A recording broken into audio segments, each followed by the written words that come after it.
Right ফারুলি Anwara উপজেলার বরুমছড়া ইউনিয়নের পশ্চিম বরুমছড়া গ্রামত বাড়ে চুরির উৎপাত। প্রত্যেকদিন চুরিয়ায় গড়তুন মোবাইল, আসবাবপত্র, গাড়ির ব্যাটারি সহ গুরুত্বপূর্ণ জিনিস। এইসব চুরির হারানো অতিষ্ঠ এলাকাবাসী রাত জাগিয়ে ফারা দিয়ে পরে তারাতুন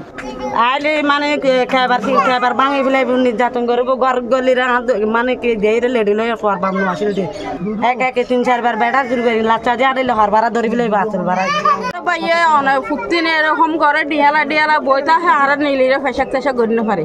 লেগেই গই আবে দূরে ধরি বাটারি ফেলা দিই গাড়িলে দুধ দিয়ে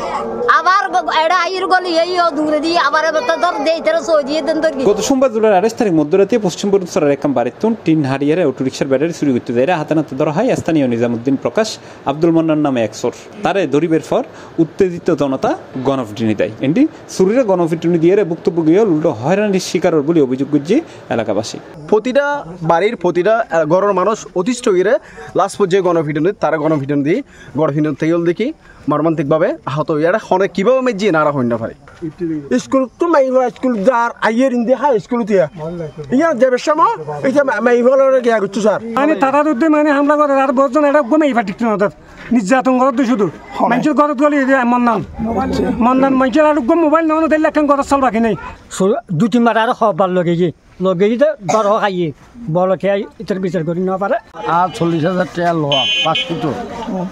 আমার পিছনে বেড়া আমি সামনে নামাজ পড়ি নামাজ পড়ি কিছুদিন লোয়া লেগে সরকার আজান দিব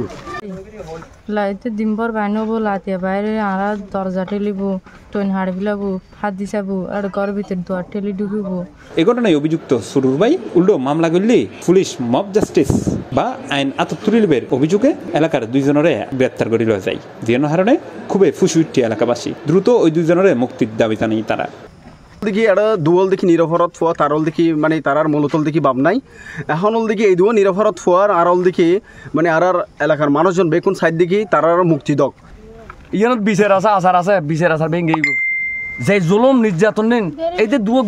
অবথোয়া শাসন করি বলে এলাকা বাধ্য লইয়ে যাই এখন জেলখানাত আর বাংলাদেশত এন পরিস্থিতিত ফরগি চোর মারিয়ে গৃহস্থের ফাঁসিয়ত আর আবেদন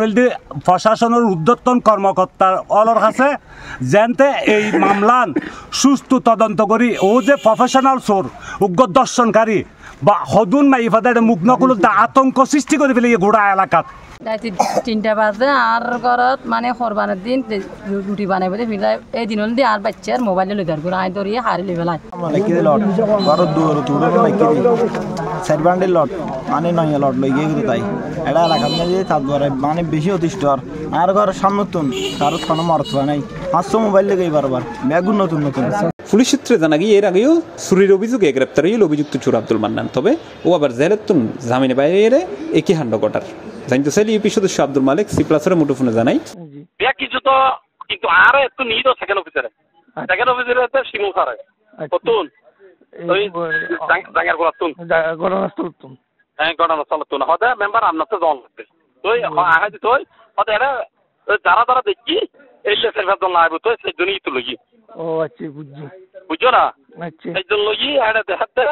ঘটনাস্থল না যদি দেখাতে ও ছুরি মারে হানা করে দেখি এটা এখন কেন করি একজনেরও নফারের এটা হতে কি মানে তোরা হাইটুসকে আচ্ছা বুঝছি তো হাইটুসকা হইয়া তোর মাঝি ওই 2 জন গ্রেপ্তার দেখাইয়ে আর 2 জন মানে বাইরে কি না বুঝো সারি আর কি। এন্ডি পুলিশ হর অপরাধী অলরে দরিবের পর পুলিশের হাতে তুলে নদী নিজেরাই হাত তুলি লইরে মব জাস্টিস গরিবের অপরাধে মূলত এই 2 জনের গ্রেপ্তার করা হই। তবে এই ঘটনায় সুরুর বিরুদ্ধে যেন মামলা লই তেমনি অভিযুক্ত সুরুর বাইরের গড়া উগ্র মামলা লই পুলিশ। মব জাস্টিসের ঘটনায় আমরা সেখানে ভিডিও ক্লিপ দেখে যাদের বিরুদ্ধে অভিযোগের প্রাথমিক সত্যতা পেয়েছি তাদের বিরুদ্ধে ভিকটিমের ভাই বাদী হয়ে মামলা দিয়েছে। এই বিষয়ে আমরা 2 জনকে অ্যারেস্ট করেছি এবং ভিডিও ক্লিপ পর্যালোচনা করে এই ঘটনায় জড়িত অন্যান্যদের শনাক্ত করে আইনের আওতায় আনার জন্য অভিযান অব্যাহত আছে। আমরা যে ব্যক্তির নামে এই অভিযোগ আমরা গত জানুয়ারিতে তাকে গ্রেপ্তার করে বিজ্ঞ আদালতে সোপর্দ করি। তিনি কিছুদিন হাজতবাস করে সেখান থেকে জামিনে মুক্ত হয়ে ফিরে আসেন। তো একটা লোক ফিরে এসে যদি আবার অপরাধ কর্মে জড়িয়ে পড়ে জনগণের উচিত হচ্ছে যে অপরাধের সাথে সেই সংশ্লিষ্ট সে বিষয়ে আমাদেরকে অবগত করা এবং আমরা তাকে আইনের আইনের কাছে সোপর্দ করব, আদালতে সোপর্দ করব। কিন্তু আইন নিজের হাতে তুলে নিয়ে একটা মানুষকে এরকম নির্মমভাবে মারধর করা এটা ঠিক না। আমরা এই ঘটনায় আমরা দেখেন আইনের স্পিড হিসেবে দেখেন, আমরা এই ঘটনায় কিন্তু 2টা মামলা নিয়েছি। প্রথমত হচ্ছে তিনি যেখানে চুরি করতে গিয়েছেন তাদের অভিযোগটা আমলে নিয়ে আমরা একটা মামলা গ্রহণ করেছি এবং পাশাপাশি তারা মানে একদম নির্মমভাবে যারা নির্যাতন করেছে তাকে প্রায় মৃত্যুর মুখোমুখি নিয়ে গেছে মব জাস্টিস করে, তাদের বিরুদ্ধে আমরা আইনানুগ ব্যবস্থা নেওয়ার জন্য মামলা গ্রহণ করে আইনানুগ ব্যবস্থা গ্রহণ করছি। C plus TV, Chittagong.